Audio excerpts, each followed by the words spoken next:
네, 여러분 안녕하십니까. 9월 9일 화요일 아침 매일 성경 묵상 함께 나누겠습니다. 오늘은 데살로니가 후서 마지막 장이죠. 3장 1절에서 18절까지를 함께 살펴보겠습니다. 오늘까지 데살로니가 후서를 살펴보고 내일부터는 구약 스바냐 선지서를 함께 살펴보도록 하겠습니다. 오늘 먼저 3장 앞부분입니다. 끝으로 형제들아 너희는 우리를 위하여 기도하기를 주의 말씀이 너희 가운데서와 같이 퍼져나가 영광스럽게 되고 또한 우리를 부당하고 악한 사람들에게서 건지시옵소서 하라.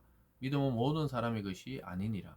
주는 미쁘사 너희를 굳게 하시고 악한 자에게서 지키시리라. 아멘. 한 구절 더 있습니다. 13절로 가봅니다. 형제들아 너희는 선을 행하다가 낙심하지 말라. 아멘. 오늘 본문의 내용을 중심으로 생활신앙이라는 제목으로 말씀을 증거하겠습니다. 바울은 고린도 데살로니가 전서와 데살로니가 후서를 통해 데살로니가에서 생활하는 성도들의 그 신앙을 권면하고 칭찬하고 또 바로잡아주는 모습들을 통해서 오늘 마지막 권면은 생활 속에서 우리가 어떻게 신앙생활을 하며 살아가야 되는지를 이야기하고 있습니다. 주로 우리가 신앙생활 이런 이야기합니다. 그래서 신앙생활을 만약에 교회 내에서 생활하는 것이라고 제가 만든 그냥 개념입니다. 흔히 그냥 신앙생활 한다 이렇게 하면은 교회 가고 예배 드리고 기도하고 성경 읽고 이런 것을 우리가 흔히 신앙생활이다 이렇게 말하는데요. 저는 그것을 뒤집어서 생활신앙이다 이렇게 오늘 제목을 잡아봤습니다. 사도 바울이 마침 우리 일상에 게으르지 말고 어떻게 일상을 유지하며 살아가야 되는지 오늘 권면하고 있고 또 일상 속에서 선을 행하다가 낙심하지 말라는 권면을 하고 있습니다. 그래서 우리가 신앙생활은 잘하는데 생활신앙이 안 된다 이렇게 말하는 경우가 흔히 있는데요. 교회 속에서 나의 모습이 아니라 내가 세상 속에서 내 삶의 현장, 직장과 가정과 사회 속에서의 나의 신앙의 모습은 어떤지를 우리가 살펴볼 필요가 있습니다. 그래서 생활이 신앙이 되고 신앙이 생활이 되어야 되지 분리되어서는 안 된다는 의미에서 생활신앙이다 이렇게 제목을 잡아봤습니다. 오늘 크게 첫 번째는 악한 자에게서 우리를 건지셨다 이렇게 말합니다. 2절에 또한 우리를 부당하고 악한 사람들에게서 건지시옵소서 하라. 믿음은 모든 사람의 것이 아니니라. 놀랍게도 사도 바울은 믿음은 모든 사람의 것이 아니라는 거예요. 하나님이 택하신 자들이 하나님을 믿게 되고 하나님의 자녀가 되는 것이라는 것을 다시 한번 이야기하면서 우리를 믿음 때문에 부당하고 또 악하게 대한 사람들에게서 건져 달라고 기도해 달라고 기도 요청을 지금 하고 있는 것입니다. 사도 바울과 그 일행들이 전도 여행을 다니면서 끝없이 죽음의 고통 또는 감옥의 고통 또는 채찍질 당하고 손가락질 당하고 이런 것들로부터 건져 달라고 함께 기도해 달라고 기도 요청을 마지막으로 하고 있는 것입니다. 그러면서 거기 보면요 4절에 너희에게 대하여 우리가 명한 것을 너희가 행하고 또 행할 줄 우리가 주 안에서 확신하노니 주께서 너희 마음을 인도하여 하나님의 사랑과 그리스도의 인내에 들어가게 하기를 원하노라. 사랑과 인내를 이야기하고 있습니다. 하나님은 우리를 사랑하셔서 자기의 자녀로 삼으시고 그리스도의 복음 안에서 낳으셨습니다. 그와 같이 또 그리스도의 인내에 들어가게 하시기를 원한다. 즉 주님께서 인내를 통해 우리를 성도 삼아 주신 것처럼 우리의 일상의 삶 속에서 그리스도를 믿고 인내하며 나아가라고 이야기합니다. 그래서 우리가 살아가면서 우리 삶에 필요한 것은 인내를 기다림으로 생각하면 기다림입니다. 대부분 기다려야 돼요. 참 놀랍게도 아이가 어른이 될 때까지 기다리고 또 우리가 과일이 봄에 나무를 가꾸어서 가을 될 때까지 기다리듯이 우리의 신앙의 생활의 99%가 거의 인내와 기다림입니다. 그거 없이 열매를 볼 수 없고 성숙에 이를 수가 없는 것이죠. 그리고 오늘 크게 두 번째로는 게으름에 대해서 권면하는 것을 보게 됩니다. 6절로 가봅니다. 형제들아 우리 주 예수 그리스도의 이름으로 너희를 명하노니 게으르게 행하고 우리에게서 받은 전통대로 행하지 아니하는 모든 형제에게서 떠나라. 그래서 그냥 주님의 재림만 기대하면서 그 당시에도 아마 여기 기웃 저기 기웃하면서 세월을 보내는 사람들이 있었던 것 같아요.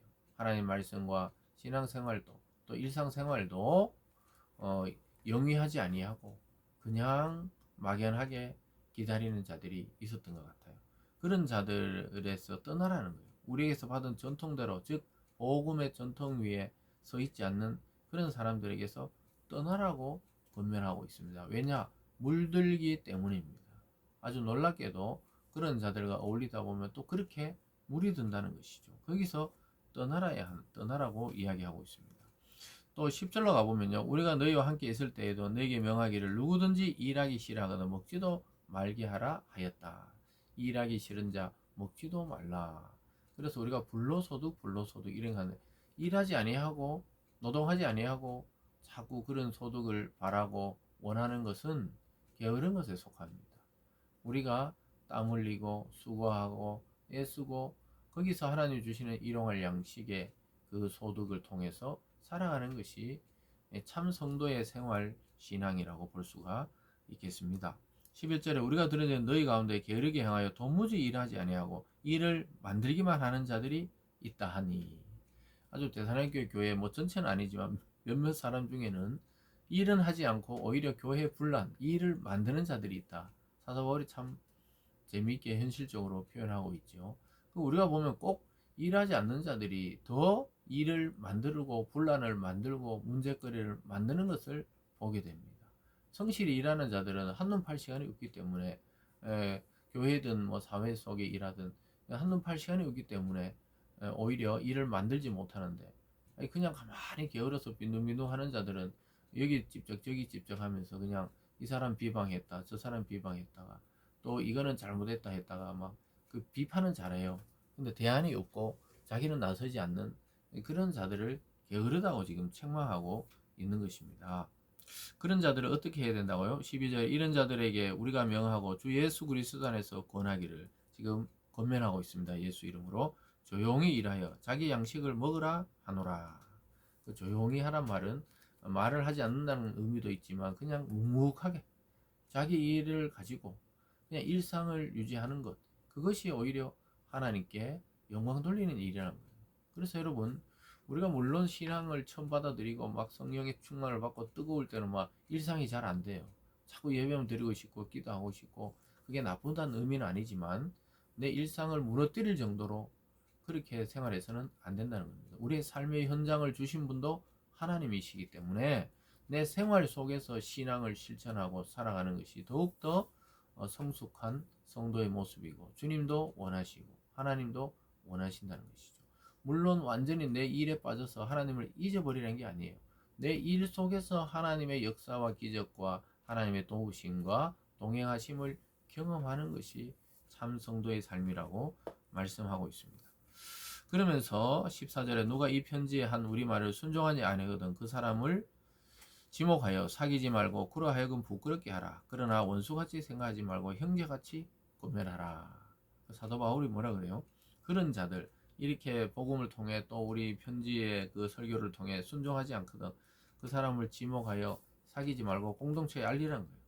그로 하여금 부끄럽게 하라는 거예요. 그렇지만 원수같이 하지 말라. 참 이게 중요한 말입니다.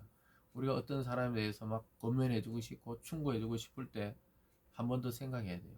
내가 진실로 그리스도 안에 형제로서 충원을 하고 권면하는 건지 그냥 내가 화가 나서 막 원수같이 막 대화하는 건지 완전히 차이가 나거든요. 상대가 알아요. 느낍니다. 그래서 우리가 될 수 있으면 이 충고나 권면도 굉장히 신중해야 되고 또 그리스도 안에서 행해야 된다고 바울이 부탁하고 있습니다. 그러고 나서는 이제 축복 기도를 통해 편지를 마무리하고 있는 것을 보게 됩니다. 사랑하는 여러분, 오늘 이 말씀을 통해서 우리가 말씀 따라 일상 생활을 거룩하게 가꾸면서 타인을 섬기고 또 타인에 대해서 존중하는 삶을 살고 또 내 일을 묵묵히 행함으로 오히려 그것이 하나님께 영광이 되는 그런 참 성도의 모습으로 살아가기를 원합니다.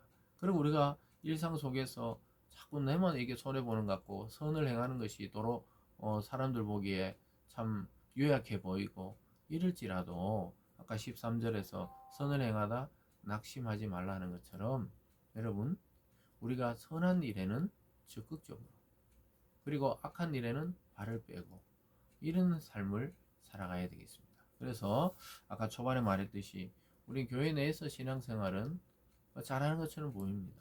그런데 내 일상을 한번 돌아보시고 생활신앙으로 성숙하며 나가는 저와 여러분이 되기를 주님의 이름으로 축복합니다. 기도하겠습니다. 사랑의 하나님 아버지, 사도 바울이 데살로니가 교회 교인들에게 마지막으로 당부하면서 일상의 거룩성을 유지하고 또 하나님 말씀에 순종해서 자기 일을 묵묵히 해나가는 것이 하나님께 영광이 된다고 말씀하고 있습니다. 하나님 우리가 교회 내에서뿐만 아니라 하나님 내 일상의 현장, 가정과 직장과 사회와 내 직업과 또 그 사업 속에서 그리스도인의 모습을 드러내며 살아가는 저희들이 되게 하여 주시옵소서. 우리의 모든 24시간 일상이 거룩하게 변하게 하여 주시옵소서. 감사드리며 예수님 이름으로 기도드리옵나이다. 아멘.